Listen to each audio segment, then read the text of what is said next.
which I might have time to delve into a little bit, but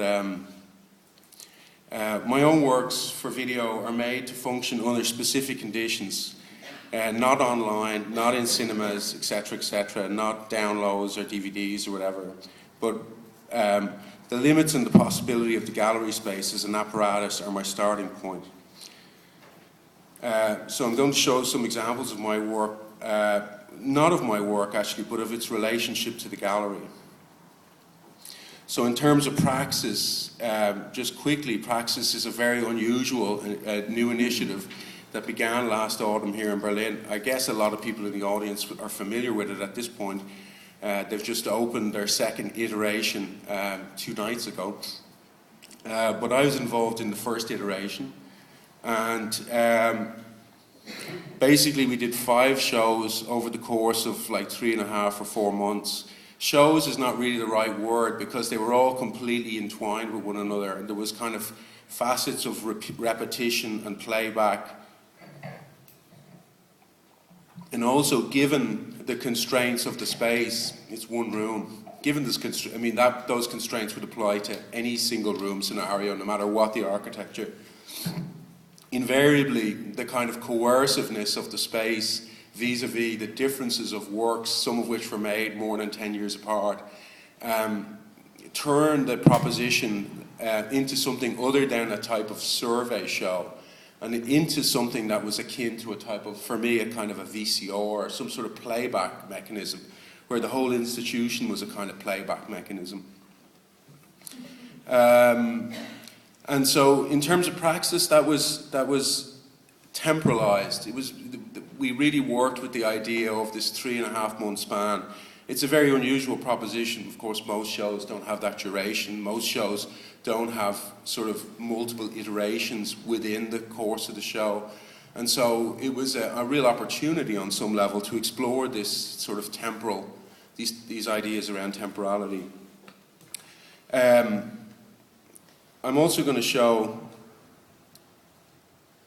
well, I'm going to show something else in a bit which kind of complements this point, but on many levels, the works that I make render the limits of the apparatus by tracing the capacity and the incapacity of that limited tool, art video, to address broad popular topics such as sexuality, masculinity, the future, history, or the idealization of the artist's relationship to libertarian thought. So, for example, the piece I made for Documenta was kind of referred in the last point. Juxtaposing my source material, which is often something like popular magazines, with the space of the exhibition, speaks to these constraints and distinctions. In the case of my own work, I use dialogues which are lifted from journalistic contexts and are often wide-ranging but thin debates, with license to speak widely without a lot of consideration. Such dialogical largesse contrasts with my visual rendering of the material, which is highly constrained. Actors might discuss atom bombs, but we will never be shown an atom bomb. A specificity of means is always reinforced. Often external factors palpably come to bear on the gallery encounter with the work. Daylight has an active role to play in several installations. The dichotomy between the aural space of headphones and the physical space of the gallery, or indeed, that's a facet, or indeed sometimes audio bleeding from an adjacent work within earshot is also somehow a useful factor. This accommodation of institutional space within the work has more recently taken on a more pointed temporality too. This is an example of Daylight, not a great one, but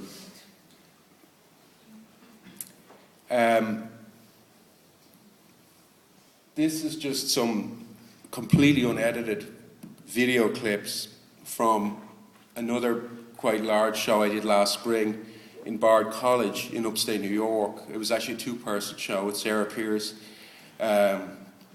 It was a very special show because there was a real entwinement of these works. I can't get into the details of it, but one of the things that happened was that there was different installations adjacent to one another, each of which, most of the installations involved some sort of video and audio element. And the space in Bard College is kind of hangar-like. You can get a sense of it. It's really impossible to kind of constrain the bleed of sound from one space to another.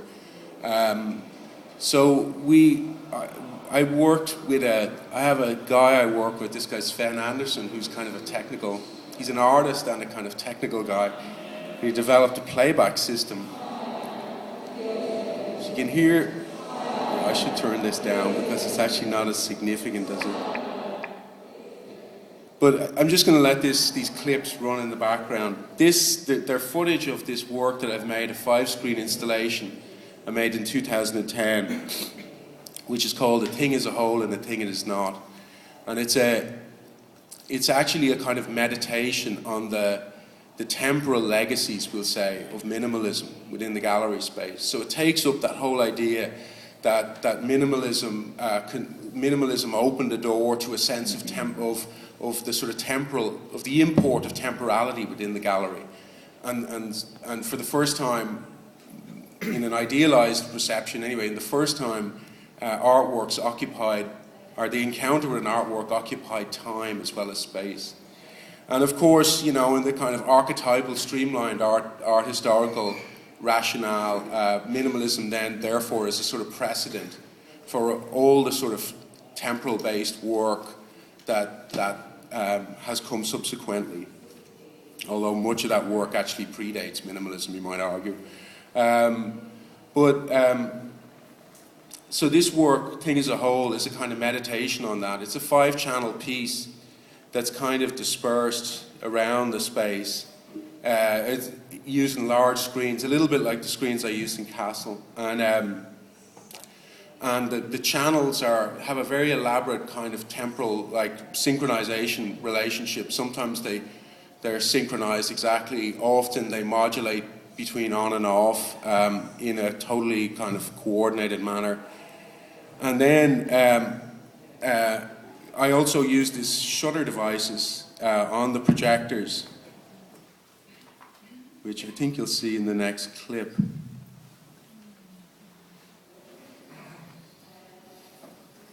Yeah, it's just some video. You can see the shutter device, which physically is synchronized to the video and physically cuts the projected image at a certain point. So it often creates a kind of very palpable physicality to the projection.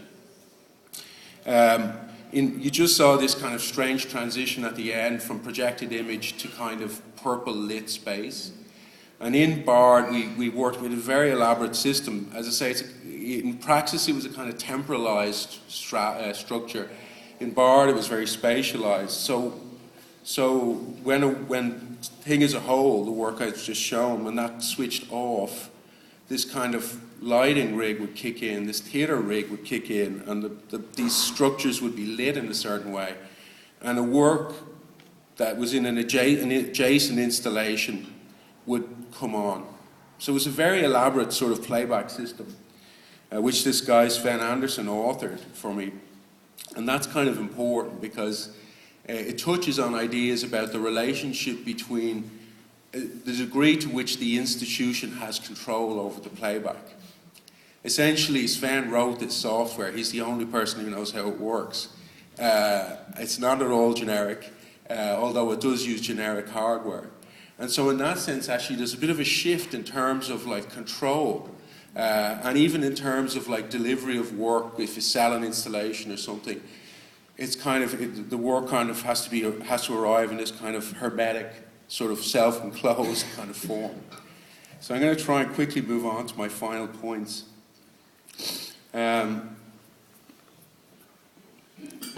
Often external factors, sorry, I've come across that.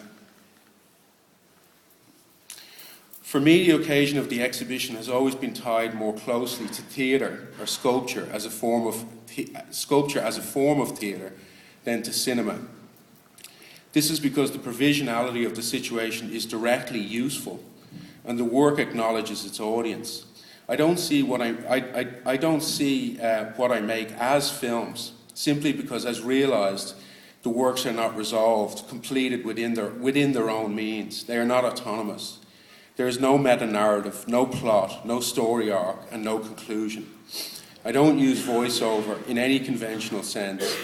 And where where acting is used, it is in the Brechtian sense of demonstration. Rather, the work appeals to the space of the audience for resolution. And then a final point about cinema. I see the spectre of the cinematic within the gallery.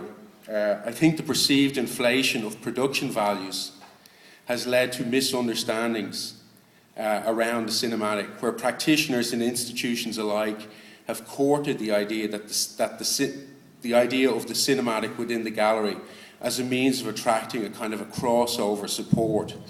The more successful the artist, the more they want to escape the space of art for that of cinema. Pereno and Gordon, Cindy Sherman, and of course, Steve McQueen as examples. Make no mistake, filmmakers never confuse the cinema with the gallery space. As long as distribution remains distinct, the mediums are distinct, no matter about the technical support. And in that sense, the perceived cinematization of video production has likely much more to do with a broader disenchantment with the apparatus of the gallery or museum within the field of art than it has to do with any expanded idea of the properly cinematic within the space of the gallery. That's it.